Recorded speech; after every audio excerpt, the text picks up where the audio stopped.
DElEd चतुर्थ semester के सभी प्रशिक्षुओं का एक बार पुनः यूट्यूब चैनल पर स्वागत है। और जैसा कि हम लोग सिलेबस के अकॉर्डिंग जहाँ तक सिलेबस पूरा हुआ है उसमें जलवायु एवं मौसम में अंतर और जलवायु को प्रभावित करने वाले कारक पिछले जो टॉपिक था उसमें हम लोग पढ़े थे। आज हम लोग जो है भारत के प्राकृतिक प्रदेश, उसकी बनावट क्या है, उद्योग धंधे, राज्य, उसके राज्य, नगर, इस सब के बारे में अध्ययन करेंगे। और इसी के साथ आप लोगों को मैं यह भी बता दूं, इसके पीछे जो जब से ऑनलाइन क्लासेस चल रही हैं 2 बार हमने पीडीएफ के माध्यम से जो उसके महत्वपूर्ण क्वेश्चन हैं 20-20 क्वेश्चन और उसके अति लघु उत्तरीय प्रश्न और लघु उत्तरीय प्रश्न आपको दिए हैं। उसका अध्ययन आप लोग करें। वो कंपटीशन के एग्ज़ाम में और जो डीएलएड का एग्ज़ाम है उसमें महत्वपूर्ण है। और इसी के साथ लघु उत्तरीय और अति लघु उत्तरीय प्रश्नों का जो है उसका उत्तर आप लोग घर पर रहकर ही उसको पूरा करें। आज जो है हम लोग भारत के बारे में पढ़ते हैं, भारत के प्राकृतिक प्रदेश और उसकी बनावट, उसके राज्य, इन सब के बारे में अध्ययन करते हैं। अब जैसे कि पहला तो यही प्रश्न उठता है कि भारत के कितने प्राकृतिक प्रदेश हैं। इस चीज़ को निश्चित आप कर लीजिए, इसको जान लीजिए कि भारत के 4 प्राकृतिक प्रदेश हैं, या भारत को जो है 4 प्राकृतिक प्रदेशों में बांटा गया है। पहला उत्तर का पर्वतीय भाग, दूसरा मध्यवर्ती मैदानी भाग, तीसरा दक्षिण का पठारी भाग, चौथा तटवर्ती मैदान या द्वीप समूह। इन 4 भागों में इनको बांटा गया है। 4 प्राकृतिक प्रदेश हैं, महत्वपूर्ण क्वेश्चन है। और इसके साथ साथ अगर क्षेत्रीय आधार पर देखेंगे तो भारत को जो है 6 क्षेत्र में या जोन में बांटा गया है। उसमें उत्तरी जोन है, दक्षिणी जोन है, पूर्वी जोन है, पश्चिमी जोन है और एक अलग उत्तर पूर्व जोन है। और लास्ट छठा जो है केंद्रीय जोन है। मतलब प्राकृतिक प्रदेश 4 हैं, लेकिन क्षेत्रीय आधार पर इसको 6 क्षेत्र में या 6 जोन में बांटा गया है। और इसी के साथ अगर देखेंगे कि भारत की स्थिति जो है, आप लोग जानते होंगे एशिया महाद्वीप में है। तो एशिया महाद्वीप का एक महत्वपूर्ण देश है भारत। और एशिया के किस भाग में है, तो यह दक्षिणी भाग में है, अर्थात दक्षिण एशिया में स्थित है। महत्वपूर्ण क्वेश्चन है कि भारत जो है दक्षिण एशिया में या दक्षिणी भाग में है। और 3 ओर से यह जो है समुद्र से घिरा हुआ है। 3 ओर इसके समुद्र हैं। जैसा कि आप लोग जानते होंगे, दक्षिण में हिंद महासागर है, पश्चिम में अरब सागर है, पूर्व में बंगाल की खाड़ी है। ये 3 ओर से समुद्र से घिरा हुआ है। और इसके साथ साथ जो इसका विस्तार है वो देखेंगे चतुष्कोणीय है, अर्थात पूर्व, पश्चिम और उत्तर दक्षिण चारों दिशाओं में इसका विस्तार है। चतुष्कोणीय विस्तार है, पूर्व, पश्चिम और उत्तर दक्षिण चारों दिशा में विस्तार है। और इसका क्षेत्रफल अगर देखें, भारत की जो क्षेत्रफल है तो इसका कुल क्षेत्रफल 32,87,263 वर्ग किलोमीटर है। और आप लोग जैसा कि पढ़े भी होंगे कि क्षेत्रफल की दृष्टि से जो है संसार का यह भारत जो है 7वां स्थान है, जबकि जनसंख्या की दृष्टि से, आबादी की दृष्टि से इसका दूसरा स्थान है। तो क्षेत्रफल की दृष्टि से 7वां स्थान। 6 देश इससे बड़े हैं, जिसमें रूस है, कनाडा है, चीन है, संयुक्त राज्य अमेरिका है, ब्राज़ील है, ऑस्ट्रेलिया है। ये 6 देश इससे जो है बड़े हैं क्षेत्रफल में। 7वां स्थान भारत का है। और जनसंख्या के हिसाब से चीन के बाद इसका स्थान है। लेकिन हम लोग देख लेते हैं 2-3 देश और जिनकी आबादी ज़्यादा है। तो चीन है, भारत है, संयुक्त राज्य अमेरिका है, इंडोनेशिया है और ब्राज़ील है। ये जो है सर्वाधिक जनसंख्या वाले देश हैं। और अब इसका देखेंगे कि जो विश्व में इसका जो भूमि या क्षेत्रफल कितना है, तो यह जो है 2.4% भूमि भारत के पास है पूरे विश्व के। और लेकिन जनसंख्या अगर आप देखेंगे तो 17.5% जनसंख्या यहाँ पर निवास करती है। इसी के साथ हम लोग जो है कर्क रेखा के बारे में जानते हैं कि कर्क रेखा जो है भारत के मध्य से गुजरती है, पूर्व पश्चिम दिशा से में वो है। कर्क रेखा भारत के मध्य से है, बीचों बीच है और पूर्व पश्चिम दिशा में है। और भारत के जो है 8 राज्य जो है कर्क रेखा, 8 राज्यों से जो है कर्क रेखा गुजरती है, जिसमें इनका नाम जान लेते हैं हम लोग। महत्वपूर्ण है कि 8 राज्य कौन कौन से हैं जहाँ से कर्क रेखा जाती है।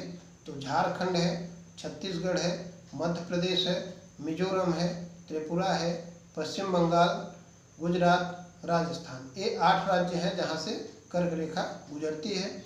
यहाँ पे एक महत्वपूर्ण क्वेश्चन यह है कि भारत का कौन सा शहर है जिसको जो है कर्क रेखा पर वह स्थित है। तो रांची शहर है, झारखंड की राजधानी रांची है जो कर्क रेखा पर स्थित है। अब मानक समय के बारे में हम लोग देखते हैं कि भारतीय मानक समय रेखा, तो इंडियन स्टैंडर्ड टाइम लाइन के बारे में, तो यह जो है 5 राज्यों से गुजरती है। भारतीय मानक समय रेखा 5 राज्यों से होकर के गुजरती है। उसमें जो है उत्तर प्रदेश है, मध्य प्रदेश है, आंध्र प्रदेश है, उड़ीसा है, छत्तीसगढ़ है। ये 5 राज्य हैं जहाँ से भारतीय मानक समय रेखा गुजरती है। और यह इलाहाबाद से, उत्तर प्रदेश में के इलाहाबाद से 82.5 डिग्री पूर्वी देशांतर से गुजरी है। और जो ग्रीनविच समय रेखा है, जो अंतर्राष्ट्रीय ग्रीनविच समय रेखा है, उससे 5.5 घंटा आगे है। अब इसके जो है लंबाई और लंबाई के बारे में देखते हैं। तो भारत की जो लंबाई है उत्तर से दक्षिण दिशा में 3214 किलोमीटर है, 3214 किलोमीटर है। और भारत की जो पूर्व से पश्चिम की लंबाई है तो 2933 किलोमीटर है। अब इसके बाद हम लोग देखते हैं कौन सा राज्य क्षेत्रफल की दृष्टि से बड़ा है, कौन सा राज्य क्षेत्रफल की दृष्टि से छोटा है, जनसंख्या को किसकी ज़्यादा है। तो भारत का जो है क्षेत्रफल की दृष्टि से सबसे बड़ा राज्य आप लोग जानते होंगे जो है राजस्थान है। और सबसे छोटा राज्य जो है गोवा है। तो लेकिन सबसे बड़े राज्य जो क्षेत्रफल की दृष्टि से हैं तो उसमें राजस्थान पहला है, महाराष्ट्र दूसरा है, मध्य प्रदेश तीसरा है, आंध्र प्रदेश चौथा है। ये 4 राज्य क्षेत्रफल की दृष्टि से भारत में सबसे बड़े हैं। तो और जनसंख्या की दृष्टि से सबसे बड़ा राज्य उत्तर प्रदेश है और सबसे छोटा राज्य जो है सिक्किम है। तो सबसे बड़ा राज्य अगर देखें तो जनसंख्या की दृष्टि से उत्तर प्रदेश, महाराष्ट्र, बिहार, पश्चिम बंगाल ये सबसे बड़े राज्य हैं जनसंख्या की दृष्टि से।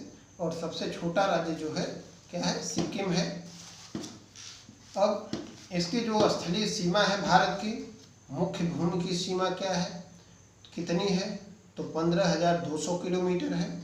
जबकि समुद्र तटीय सीमा अगर द्वीपों सहित देखेंगे, जैसे लक्षद्वीप और अंडमान निकोबार द्वीप समूह को लेकर के देखेंगे, तो 7516.6 किलोमीटर है। 15,200 किलोमीटर मुख्य भूमि की सीमा है, लेकिन द्वीपों सहित समुद्र तट की जो सीमा है वह 7516.6 किलोमीटर है। लेकिन अगर मुख्य भूमि से केवल तटीय लंबाई देखेंगे, अंडमान और लक्षद्वीप को छोड़ करके, तो यह 6100 किलोमीटर है। अब इसके आगे जो महत्वपूर्ण प्रश्न भारत के बारे में, इसके बनावट के बारे में, इसके राज्य के बारे में जो हम लोगों को देखना है, तो ये चीज़ हम लोग जान लें कि भारत के जो 17 राज्य हैं वो पड़ोसी देश की सीमाओं से लगते हैं और 9 राज्य जो है समुद्र तटीय सीमा से लगे हुए हैं। 17 राज्य पड़ोसी देशों की सीमा के से लगे हुए हैं और 9 राज्य जो है समुद्र तट से लगे हुए हैं। और यहाँ पे एक चीज़ ये जान लीजिए कि जो सबसे ज़्यादा जो तटीय सीमा है किस राज्य की है, तो गुजरात की है, उसके बाद आंध्र प्रदेश की है, उसके बाद तमिलनाडु की है। अब भारत का जो सबसे उत्तरी बिंदु अगर देखें तो इंदिरा कोल है जो कि जम्मू कश्मीर में है। सबसे दक्षिणी बिंदु जो है इंदिरा पॉइंट है, ग्रेट निकोबार में है। लेकिन मुख्य भूमि से अगर दक्षिणतम बिंदु देखेंगे तो कन्याकुमारी है। और जो भारत के सबसे पूर्वी बिंदु है वालांगू है अरुणाचल प्रदेश में। और सबसे जो इसका पश्चिमी बिंदु है सर क्रीक गुजरात में है। और इसके साथ साथ कुछ चीज़ हम और भारत के बारे में जानते हैं कि भारत की जो जल सीमा, प्रादेशिक जल सीमा है, टेरिटोरियल जो बॉर्डर है, इसके बारे में जानते हैं कि जल सीमा, प्रादेशिक जल सीमा का मतलब होता है ऐसा क्षेत्र जिसका उपयोग करने के लिए वह अधिकृत होता है। तो भारत की जो प्रादेशिक जल सीमा है वह तट रेखा से 12 समुद्री मील तक है। और भारत के बारे में हम लोग उसके ध्वज के बारे में जान लेते हैं, राज्य चिन्ह क्या था ये। तो भारत का जो राष्ट्रीय ध्वज है वो तिरंगा है, जैसा कि आप लोग जानते होंगे। 22 जुलाई 1947 को अपनाया गया है। 3 रंग हैं इसमें, केसरिया, सफ़ेद और हरा। और बीच में जो है नीले रंग का चक्र है। और जो तिरंगे की लंबाई चौड़ाई का अनुपात है 3:2 है। और भारत का जो राज्य चिन्ह है सारनाथ अशोक का सिंह स्तंभ से लिया गया है। और इस पर सत्यमेव जयते अंकित है।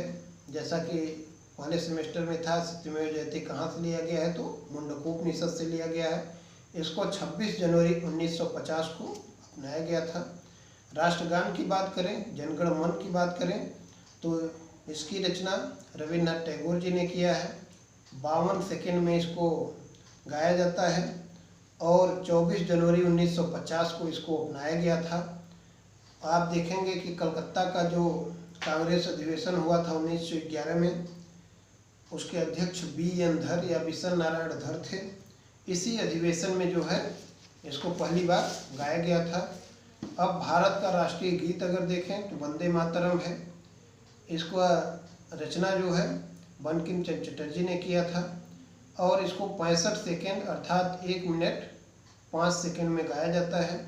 और पहली बार जो है इसको 1896 के कलकत्ता के कांग्रेस अधिवेशन में गाया गया था।